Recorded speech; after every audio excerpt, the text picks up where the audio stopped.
Welcome back. चीन और भारत के दरमियान कशीदगी मैदान जंग से तिजारत तक जा पहुंची है। भारत ने टिकटॉक और वीचैट समेत चीन की 69 सोशल मीडिया एप्स बंद कर दी हैं। दोनों ममालिक के दरमियान लद्दाख बॉर्डर पर कशीदगी उरूज पर है। भारत इसकी भरपूर हजीमत उठा चुका है। नए तनाजे से चीन और भारत की ताजर बरादरी शदीद मुतासर होने का खदशा है। भारत की तरफ से नया इकदाम मैदान जंग में हार के बाद चीन की बायकॉट मुहिम का हिस्सा है। चीन और भारत के दरमियान कशीदगी मैदान जंग से तिजारत तक जा पहुंची है।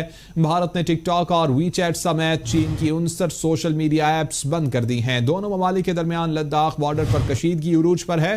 भारत भरपूर हजीमत उठा चुका है। नए तनाजे से चीन और भारत की ताजिर बरादरी शदीद मुतासर होने का खदशा है। भारत की तरफ से नया इकदाम मैदान जंग में हार के बाद चीन की बायकॉट मुहिम का। बिस्मिल्लाहिर्रहमानिर्रहीम, अस्सलाम वालेकुम। फाइनली इंडिया ने वो काम कर दिया है जो कि उम्मीद नहीं थी इंडिया से, लेकिन पहली मर्तबा ऐसा हुआ है कि चाइना को किसी भी मुल्क ने इकोनॉमिकली वो झटका दिया है और उनका आईटी सेक्टर पहली मर्तबा इस लेवल पर मुतासिर हुआ है कि चाइना ने कभी सोचा भी नहीं था। इंडिया ने चाइना की सबसे बड़ी ऐप टिकटॉक को बैन कर दिया है इंडिया के अंदर, और इसके साथ 59 दूसरी ऐप्स जिनके अंदर WeChat, UC Browser, Baidu, Sweet Selfie और दूसरी तीसरी बहुत सारी ऐप है। ये कुल मिलाकर 59 ऐप्स है। ये पहली मर्तबा इस लेवल पर इंडिया ने काम किया। अगर हम टिकटॉक की खाली मिसाल लें, जो कि पिछले काफी अरसे से इंडिया पर प्रेशर पड़ रहा था, आप अंदाजा कीजिए कि इंडिया की इस वक्त सूरत हाल ये पैदा हो गई है कि आज से करीबन 1 साल पहले 3 अप्रैल 2019 को मद्रास हाई कोर्ट ने टिकटॉक के ऊपर बैन लगा दिया और हुकूमत को कहा कि इससे फहाशी फैलती है, इससे बदकारी फैलती है, बच्चे खराब हो रहे हैं, ये हो रहा है, वो हो रहा है, लिहाजा आप इसको बैन करें और इस पर रिस्ट्रिक्शंस लगा दें और बहुत सारी चीज़ों पर डायरेक्शन दी, आपने ये करना है। और हालत ये हो गई कि तकरीबन 5 से 7 दिन में इतनी ज़्यादा पटिशन जाहिर हो गई इंडिया के पूरे हाई कोर्ट्स के अंदर जाकर, वहां पर लोगों ने पटिशन जाहिर की।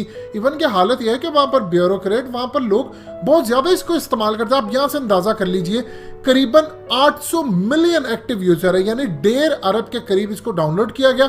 2019 के अंदर टॉप के ऊपर सबसे ज्यादा इसको डाउनलोड किया गया और अब ये 2 अरब के करीब डाउनलोड पर पहुंच रही है। लेकिन जो एक्टिव यूजर है वो करीबन 85 से 90 करोड़ है और आप हैरान होंगे कि उसमें 55 करोड़ के करीब भारतीय हैं जो इस वक्त एक्टिव यूजर है।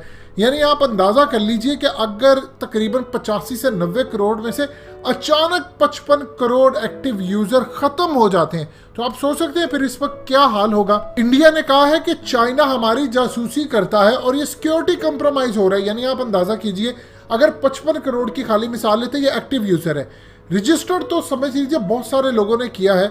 यानी आप अंदाजा कर लीजिए कि 55 करोड़ लोगों का डाटा, उनका फोन नंबर, उनकी तस्वीरें, मोबाइल नंबर, एक एक चीज इस वक्त चाइना के पास महफूज है और वो उसको किसी भी मकसद के लिए इस्तेमाल कर सकता है। इंडिया कहता है ये कंप्रोमाइज किया जा रहा है, जबकि लद्दाख के मामले के ऊपर ये पहला झटका दिया है इंडिया ने चाइना को और ये बड़े लेवल का झटका है।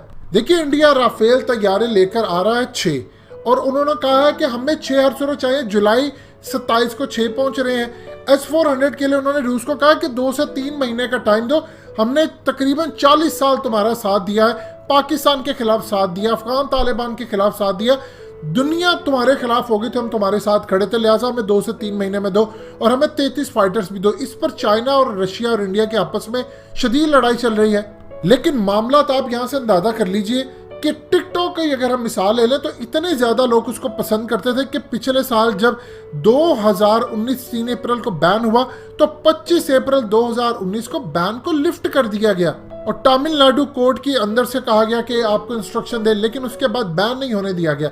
इंडियंस इसको इतना पसंद करते हैं। अब आप ये देखिए, इंडिया के हर घर के अंदर वहां से बहुत सारे स्टार्स आते हैं, मॉडलिंग के अंदर वो गए हैं और बहुत सारों का धंधा भी वहां से चलता है। इवन के बहुत सारे लोग न्यू कमर्स को भी वहां से लेते हैं, फिल्मी दुनिया के अंदर वो जाते हैं। अब इंडिया ने पहली मर्तबा ये चीज, इंडिया की जो एक्शन हुआ है ये चाइना के लिए खतरनाक है। उसकी रीजन क्या है? देखिए, अब हर मुल्क चाइना के खिलाफ खड़ा होगा। आप जानते हैं कि चाइना के अंदर जो बिजनेस करने वाले हैं वो वी चैट इस्तेमाल करते हैं, वहां पर व्हाट्सएप नहीं है, इन्होंने पाबंदी लगाई है।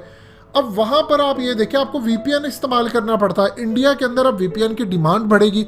चाइना ये चाहेगा कि वो किसी तरह किसी और मुल्क में कोई ऐसी प्रोडक्ट लॉन्च करें नई हो जो वीपीएन हो, लेकिन वो फ्री किस तरह इंडिया को दे। अगर आप फ्री भी देते हैं, वीपीएन पहुंचाते हैं जिससे आपका आईपी बदलता है और इससे आप वो इस्तेमाल कर सकते हैं एप्स, चाइना ये चाहेगा। अब वीचैट अगर बंद होता है तो इंडिया के जो ताजिर है वो चाइना के साथ उस लेवल पर गुफ्तगू नहीं कर पाते जिस लेवल पर उनको बातचीत करनी चाहिए।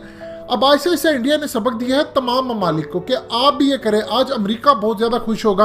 अमेरिका ये चाहेगा कि चाइना को हम आईटी लेवल पर हर जगह पर झटका दें। अब चाइना क्या करेगा? चाइना सबसे पहले इंडिया को नुकसान पहुंचाने के लिए को बड़े लेवल का काम करने जा रहा है। इस पर आप तैयार हैं? चाइना इसका जवाब देगा और वो इतना खतरनाक जवाब देगा कि कोई दूसरा मुल्क ये करने की जरूरत ना करे। देखिए, इंडिया की अच्छी खासी मार्केट है। इंडिया क्यों सबको पसंद है? इंडिया इसलिए नहीं पसंद कि इंडिया वाले बहुत अच्छे हैं। आप हिंदू बनिए को अगर देखेंगे तो ये नाप तोल में जिस तरह काम करता है, चाइनीज उनके बाप हैं। हिंदू बनिया हमेशा सोच समझ के पैसा लगाता, देखता, कारोबार को हर चीज देखता। इस दफा मोदी सरकार पर प्रेशर इतना ज्यादा आ रहा था। अब आप ये देखें कि उन्होंने तकरीबन अपना जबरदस्त एक चाल फेंकी है, पत्ता ऐसा फेंक दिया है जो कि शायद किसी भी लोगों से हजम नहीं हो पाएगा। अब ये नेक्स्ट ये करेंगे कि चाइना इनको ऐसा जवाब देगा जिससे इनको सबसे ज्यादा इकोनॉमिकली नुकसान पहुंचे। इससे सबसे ज्यादा चाइना की कंपनियों को नुकसान पहुंचा, बैठे बैठे उनकी ट्रैफिक गिर जाएगी और सबसे ज्यादा प्रॉब्लम ये होगी, पूरी दुनिया को पैगाम गया। अब चाइना इंडिया के खिलाफ कोई इकदाम करना चाहेगा इकोनॉमिकली, और ऐसा ऐसा अब प्रेशर मजीद बिल्डअप होगा मोदी पर कि उनकी मोबाइल कंपनियों को आप यहाँ से खत्म करें। तो आने वाले दिनों में आपको बड़े लेवल की जंग इंडिया और चाइना की होती नजर आ रही। फौजें ऑलरेडी आमने सामने आ चुकी हैं, लिहाजा इस तमाम सूरत हाल में देखना मामला किस तरफ जाएगा।